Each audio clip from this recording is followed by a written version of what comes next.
কি করবো বল?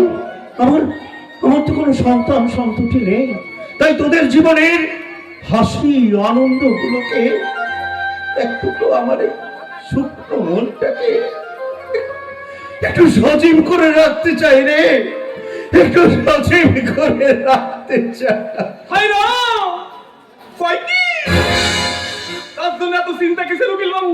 আমাদের বয়সটাই তো হলো যার গিয়ে আম সত্য, মানে শুকনো একখান শ্মশানের কাঠ, তারে কামিনী কাঞ্চনের রসে ফেললেই ভাদ্র মাসের একখান নরম তুলতুলে তালের বড়া। কে আপনি যে আমাকে গান দিতে এসছেন কেন? হাই রাম, কয় কি আমার চিনতে পারছেন না? আরে আমি রে বাবা, এবারে জামাই শ্রীযুক্ত ভুজঙ্গ ভট্টাচার্য। ও তুমি? তোমার চেহারার অনেক পরিবর্তন হয়ে গেছে। তা জেল থেকে কবে খালাস পেলে? হাই রাম, কয় কি খালাস পাবো না? তুমি সরকার বাবুকে সারাটা জীবন আমাকে কোলে বসে দুধু খাবে নাকি? দুধু খাবে? তোমার তো যাবজ্জীবন কারাদণ্ড হয়েছিল ভুজঙ্গ। ভালো আছেন তো? যেমন আপনার আমার বদমাস লম্পট মনে করতে পারেন, কিন্তু সরকার বাহাদুর আমার চাল চলন সুলভ চরিত্র দেখে খুশি হয়ে 7 বছরের সাজা একেবারে মুকুব করে দিয়েছে। তাই তো মাত্র 20 বছরের জেল খেয়ে, মানে জেলের ভাত খেয়ে গত বছরই ছাড়া পেয়েছে। বৌদি কেমন আছে তারে দেখছি না কেন? তা দেখার দরকার নেই। এখন জেল ফেরত খুনি আসবের সঙ্গে আমাদের কোনো সম্পর্ক নেই। কয়টি আমার স্ত্রী ছিলেন আপনার সাক্ষাৎ ছোট বোন, সে গলায় দড়ি দিয়ে মরেছে বলে কি আমাদের সম্পর্কের দড়িটা মানে চুকে গেছে নাকি বলেন উকিল বাবু? আমার তার বোন গলায় দড়ি দিয়ে মরেনি, তুমি ওকে মেরে ঝুলিয়ে দিয়েছিলে। সেটা আমি আদালতে প্রমাণ করতে পেরেছিলাম বলেই তোমার যাবজ্জীবন কারাদণ্ড হয়েছিল। আছে আছে মনে আছে, আপনারা দুইজন মিলে আমার যৌবনের 20টা বছরের তেল একেবারে নিংড়ে দিয়ে, কিন্তু বিশ্বাস করুন আমার বইয়ের মানে আমার পরিবারের আমি এখনো মনে মনে ভালোবাসি। নির্লজ্জের মতো কথা বলো না ভুজঙ্গ। লজ্জাটা আমার মানুষের চাইতে একটু নিচে, কিন্তু জানোয়ারের চাইতে অনেক উপরে। তা না হলে আপনাদের সামনে খারাপ হতে পারি। চলেন চলেন ভেতরে চলেন, ভেতরে না, এবারে ভেতরে তুমি আর কোনোদিন যেতে পারবে না। বেরিয়ে যাও, বেরিয়ে যাও, বেরিয়ে যাও বলছি। মেজাজ দেখাবেন না দাদা।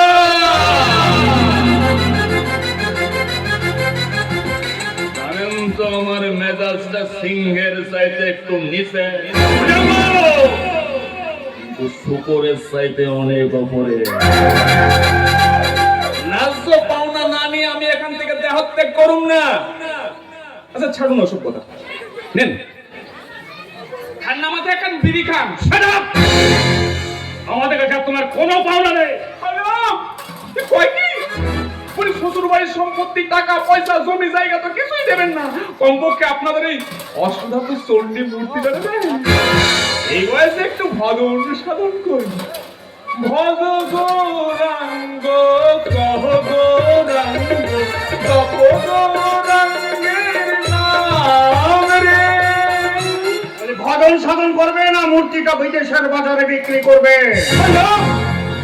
কয়টি ঠাকুর দেবতারা কোনদিন বিক্রি করতে আছে? তোমার মতো পাষণ্ড সবকিছুই করতে পারে। তাছাড়া মূর্তিটা হচ্ছে 200 বছরের পুরনো একটা অ্যান্টিক পিস, অর্থাৎ এর প্রত্নতাত্ত্বিক নিদর্শন আছে, আর বিদেশের বাজারে এর মূল্য প্রায় কয়েক কোটি টাকা। আর সেটা হাতানোর জন্য তুমি বারবার আমার বোনকে বাড়িতে পাঠিয়েছো, তারপর দিন রাত অত্যাচার করেছো, শেষ পর্যন্ত নিজের হাতে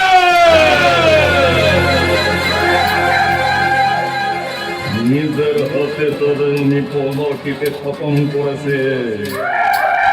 আর এই মূর্তিটা না পাইলে না আমি আরো কয়েকজনকে খতম করতে পারে। তাকিয়ে দেখছেন কি? আগুনটা দেন, বিড়িটা খায়।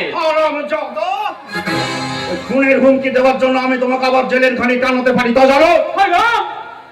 কয় কি একটা বাইরের লোক বাড়ির জামাইয়ের অপমান করে নিজের লোক কেমন খাড়া আছে দেখেছেন?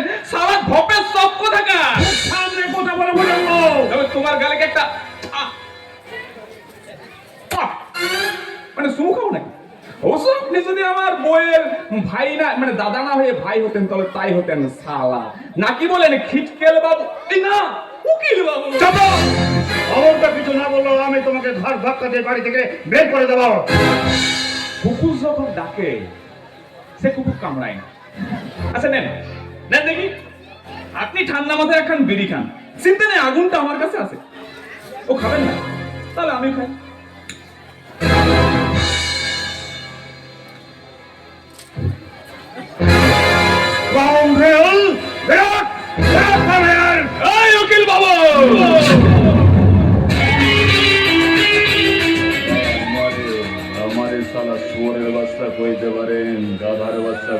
পারেন, জানোয়ারের বাচ্চা কইতে পারেন, কিন্তু ইংরেজিতে গালাগাল শালা একদম দেবেন না। আমি শালা কয়ে কলম ভাঙা মাল, ওই ইংরেজিতে গালাগাল দিলে শালা আমার মোটকাটাই গরম হয়ে যায়।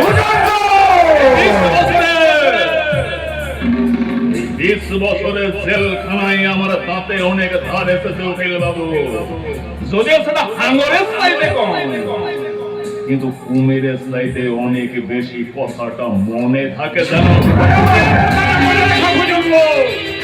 ভবিষ্যতে আর কোনোদিন এই বাড়িতে এলে তোমার কটা দাঁত এই বাড়িতেই ফেলে যেতে হবে, তুমি কথাটাও মনে রেখো।